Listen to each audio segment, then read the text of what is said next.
We've been doing a series, and we started it last week. We had Naomi kick us off about trusting God, and she looked at abiding in God. And she kind of unpacked how abiding wasn't this great effort. It was like a state of being. It's just kind of resting, like a vine's not trying to, and its branches aren't trying to stay connected, they just do. It's a state of being, and it was a great message. I encourage you, if you haven't heard it, we have it on our Spotify or little podcast thing, and I encourage you to go listen to it, because Naomi did a great job. And this week, I get the honor to share with you guys. But before I get into it, I want to share about the first time I rode a roller coaster. Does anyone like roller coasters in here? No. You guys are crazy. I'm terrified of roller coasters. So I still remember the first time my dad took me on one, and I was around 11 years old. And he talked me into it, and we're sitting on the roller coaster, and you know how you start going up that first drop? So like you come out of the tunnel, everything's good at first, right? You come out of the tunnel, you're like, yeah, this is easy, I got this. And then it starts going up. And I was born in the 90s. Roller coasters now don't make as many click sounds, but back in my day, like you could hear every movement. So this thing starts going up and oh goodness, I'm gonna die. I'm 11 and I'm like, what did my dad get me to do? And he's sitting right next to me. And I remember right before we got to the top of the first big drop, I turned to my dad and I said, Dad, I want to get off. Alright? I said, please tell him to stop it. I don't want to die.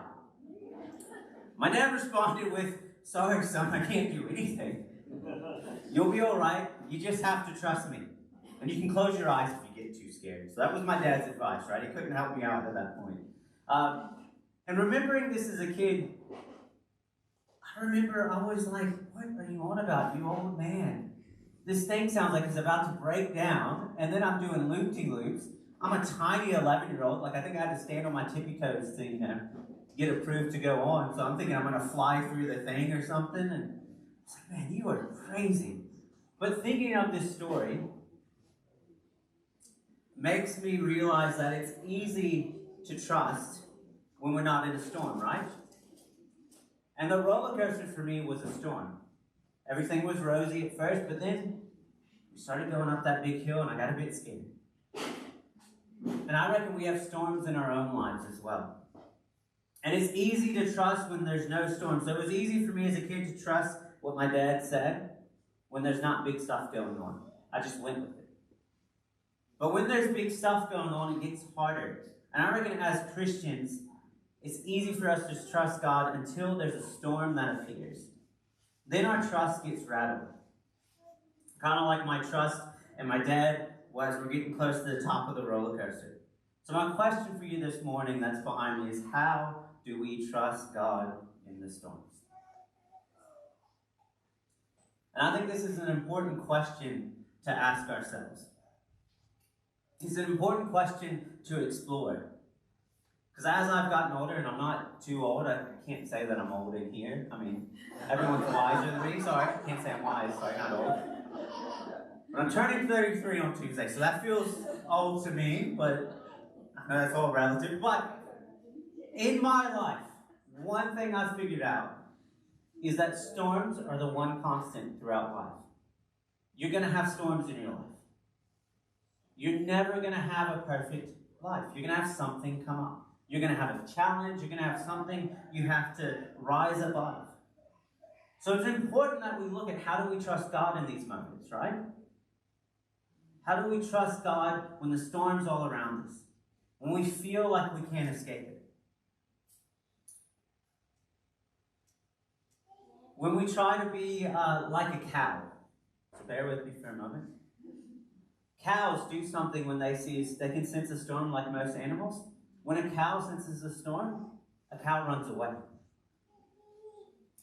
And we can have the logic to know that's not going to work well, because eventually a cow's going to get tired, storm's going to catch up to you anyways, and then you're tired, panic, and you're in the storm. And I think that's what we do sometimes when challenges come. We don't know how to trust God in it, we don't know what to do, so we try to run away from it. But eventually it still catches us. So I want to look at what we can do. And I believe we discover something in the story of Jesus walking on water. So I'm sure you might have heard this story before. Before we read it, I just want to kind of take a bird's eye view of this story found in 3 of the 4 Gospels. So this story isn't found in the Gospel of Luke. It's found in Matthew, Mark, and John.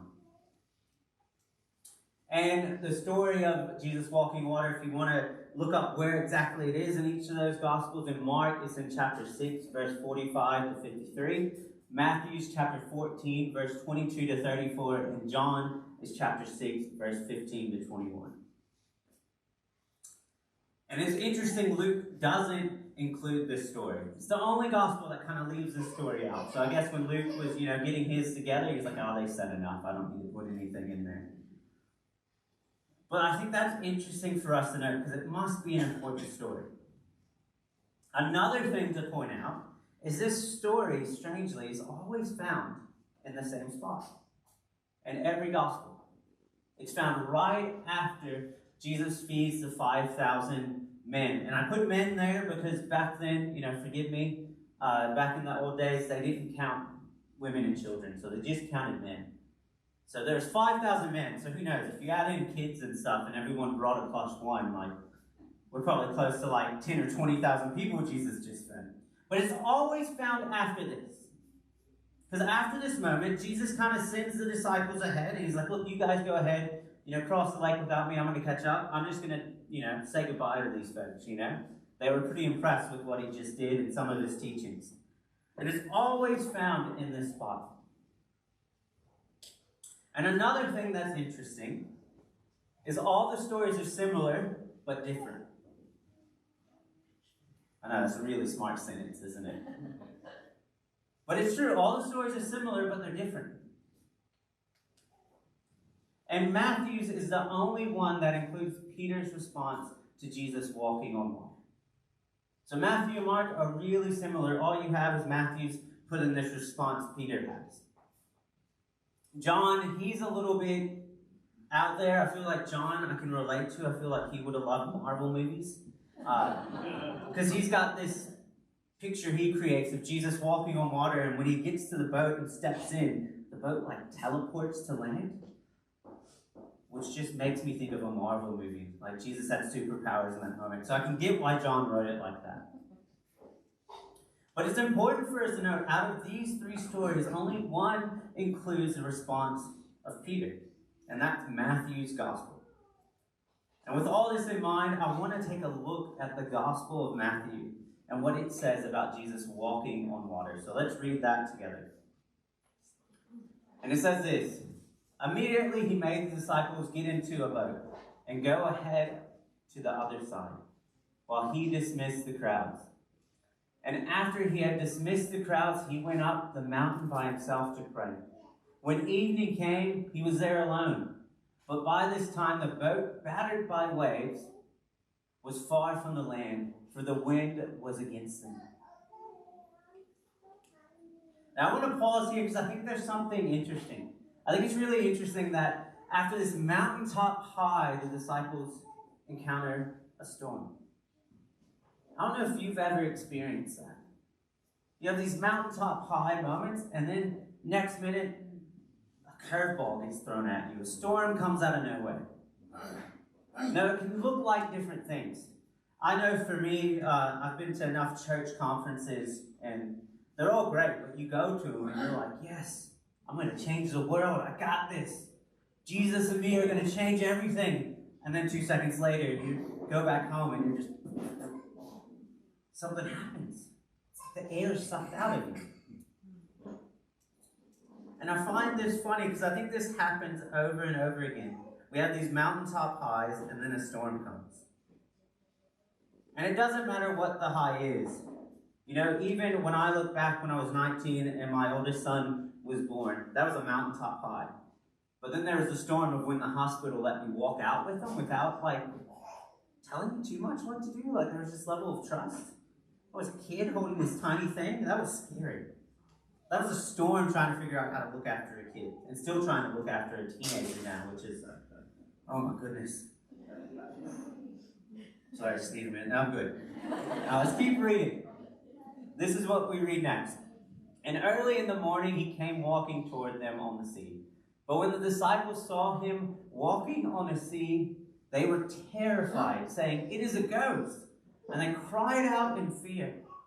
But immediately Jesus spoke to them and said, "Take heart, it is I. Do not be afraid." Now I love this response from Jesus when he first comes out. I also love the real response from the disciples. Like, we sometimes think like they were these super holy guys, but they're just like your ordinary Joe Blows, right? They're on a boat and there's storms and they're away from land, and then they see someone walking on water and they're just like, it's a ghost. And they're screaming out in fear. Just a real, honest, raw response. And Jesus just speaks to him. He doesn't get mad at him for being fearful. He's not like, "Come on, guys, you should have known I was going to do something cool. I'm Jesus." He doesn't do that. He simply encourages him. He says, "Don't be afraid. It is I. Take heart." Now, in the section we're about to read in Matthew is where his account of this story is a lot different than Mark. And this is where he includes a response from Peter. And I want to look at this response now, so let's dive into it.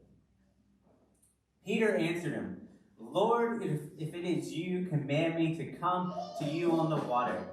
He said, "Come." So Peter got out of the boat, started walking on the water, and came toward Jesus. And how courageous is that, right? We just read about him screaming in fear, thinking that it's a ghost. And then you have Jesus say, "Take heart, it's me, don't be afraid." And then Peter's like, "Yo, if it's really you, tell me to come out there." And then I'm thinking Peter would have said that like I would have tried to, talk to some bigger kids when I was in high school, not wanting a response back. And I think when Jesus was like, "Come," he's like, I put my foot in it. All right, let's do this. And he steps out. I mean, this is waters when there's a storm going on. Have you ever seen a storm happen in a boat? It's scary. And there's waves crashing. They're far from land. And he steps out. I think we have to commend Peter on his courage. And sometimes we don't, because of what we're about to read. And this is what we read that happens next. But when he noticed the strong wind, he became frightened. And beginning to sink, he cried out, "Lord, save me." Jesus immediately reached out his hand and caught him, saying to him, "You of little faith, why did you doubt?" When they got into the boat, the wind ceased, and those in the boat worshipped him, saying, "Truly, you are the Son of God." I love that story. I love Peter's courage to step out. I love the authentic responses throughout when he gets scared like we all would. Starts doubting. Starts sinking. And I love how Jesus just comes in immediately. I mean, that's a good bloke. If one of my kids were screaming they were drowning, I'd probably give them at least 2 or 3 seconds just to see if they could, swim a little bit. But, Jesus doesn't do that. He's straight away to a grown man, helping him. But I want to ask you a question. What does Peter doubt?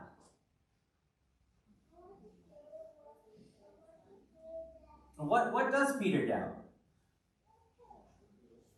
Now, we often say it is Jesus, but I don't think that is correct. To me, this story shows us that Peter was doubting himself.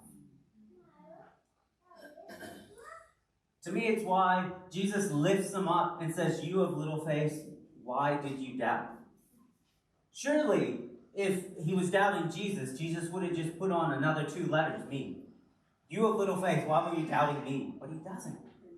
Why did you doubt? Because I think Jesus knew that Peter wasn't doubting Jesus. I mean, by this point, he's seen Jesus do some pretty amazing miracles. I mean, just fed around 20,000 people by making what? Like, food just magically keep coming. Like, could you imagine that?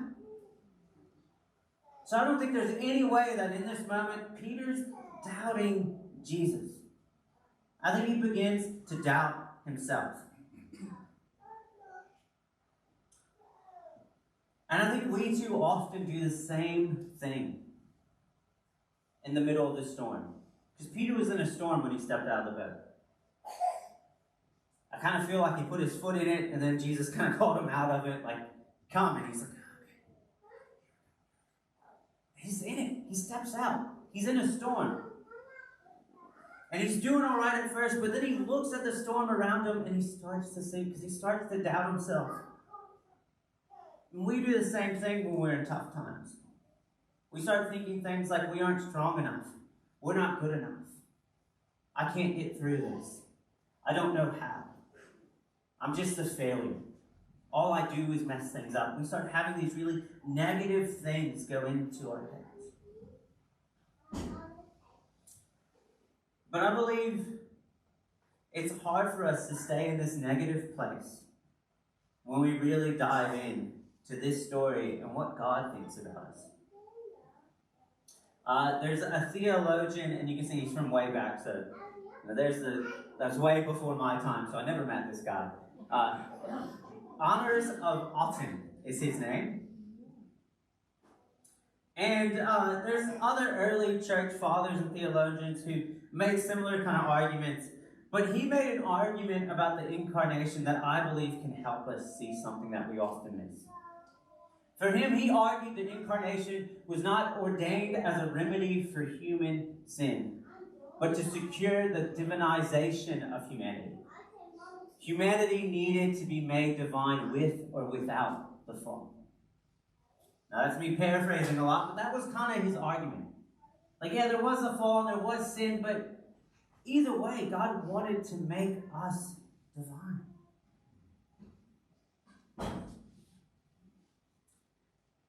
And I share this idea because the incarnation is something we're never going to fully understand.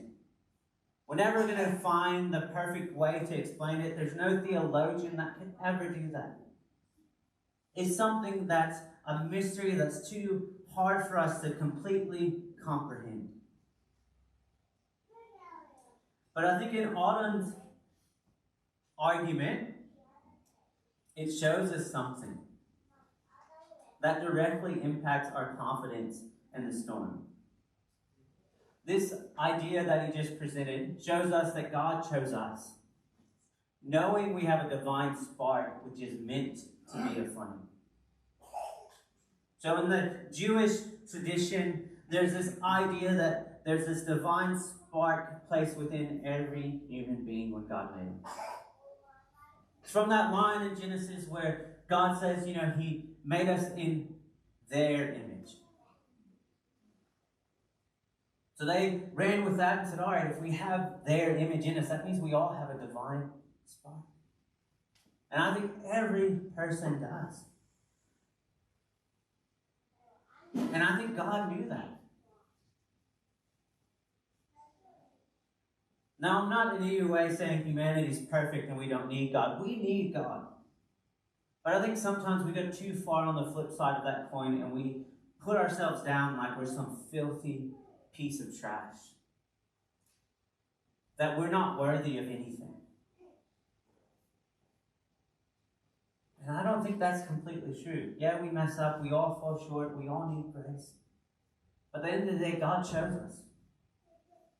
Because he knows we have a divine spark, which is meant to be a flame. And I think this is what Peter started to doubt as he was thinking. I don't think he started doubting Jesus. I think he was walking on water, and at first he's got his eyes on Jesus, and he's like, oh, this is so cool. Then he starts looking around, and he's like, oh, poop. This is not good. What am I doing? I can't do this. And then starts thinking. He started doubting himself. He started doubting that divine spark that Jesus was turning into a flame. And I think Peter shouldn't have doubted himself because Jesus chose him. You look at all the disciples Jesus chose. They weren't people who applied. They didn't send in a resume and say, hey, Jesus, if you want a +1 to follow you along, look at my credentials, My last boss says I'm a good worker. If you know, I'd love to follow you around. No, he went and chose these people. And I think when Jesus enters our world, our divine spark turns into a flame. And once it turns into a flame, it shows us that we're far more capable than we ever realized. Because God has created each one of us in His image.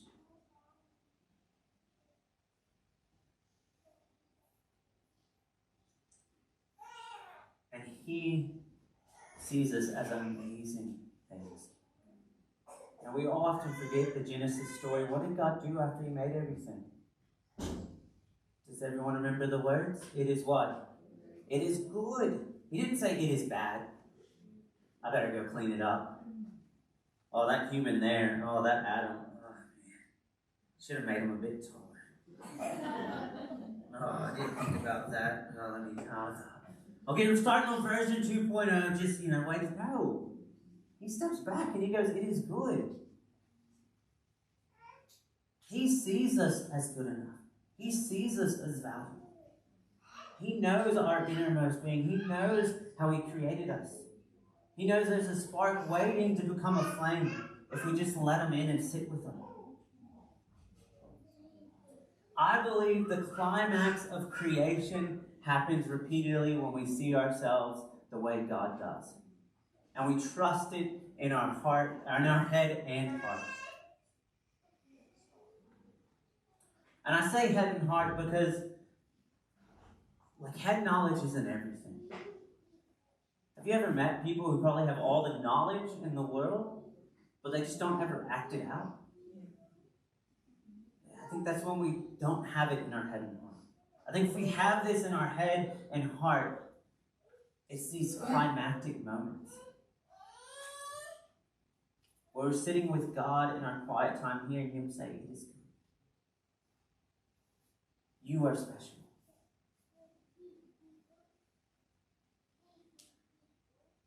And I think when this happens, we can trust God in any storm.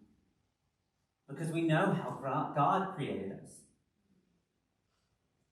Again, see, we don't think that we're just perfect because we're human. No, we're amazingly created because of the God who created us.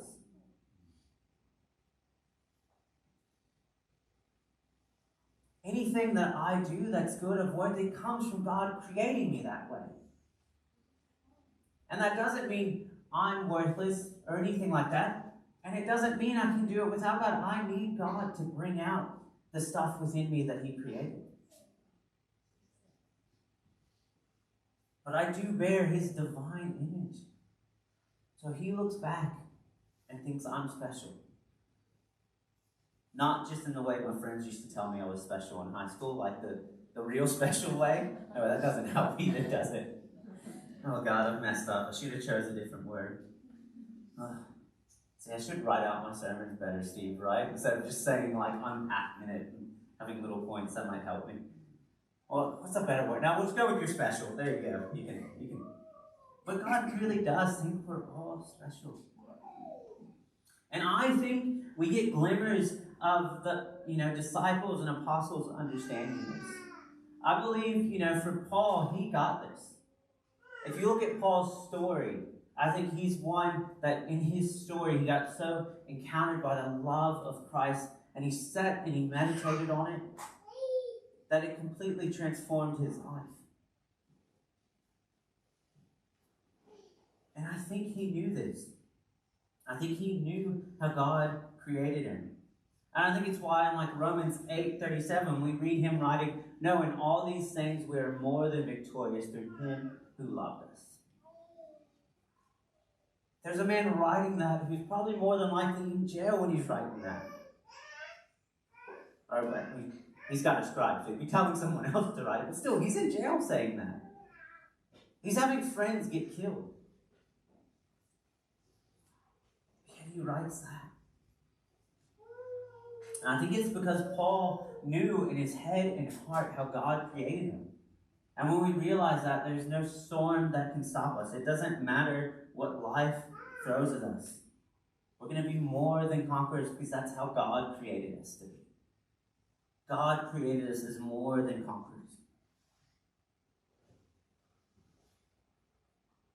Kind of like how I was able to ride that roller coaster, because like my dad said, it couldn't stop. But one thing that helped me ride it was we got to the top. And you know, right before it drops, and for some reason my dad made me sit in the front, so please, I don't know why he did that. Oh no, that's scary. But we get there, and I think my dad sees it, like, as it's about to go over, like, I'm about to poo a brick. And he's like, oh my goodness, my son's going to have a heart attack. So he says to me, you can do this. He goes, you're stronger than you know. You can do this, you're stronger than you know. And I remember, I don't think he said much more, because I went blank after that. And just closed my eyes really tightly. I think I might have peeked them open a couple of times. Still not the biggest fan of roller coasters. But I think I was telling myself that. I can do this. I'm stronger than I think. I believe God says the same stuff to us when we're in a storm. He's saying you can do this. You're stronger than you know. And he's also probably adding with that, I am with you. Just like my dad was there with me, God is with us. It's going on with you. You can do this. You're stronger than you know. Look at how I created you. See yourself the way I see you. Trust what I created.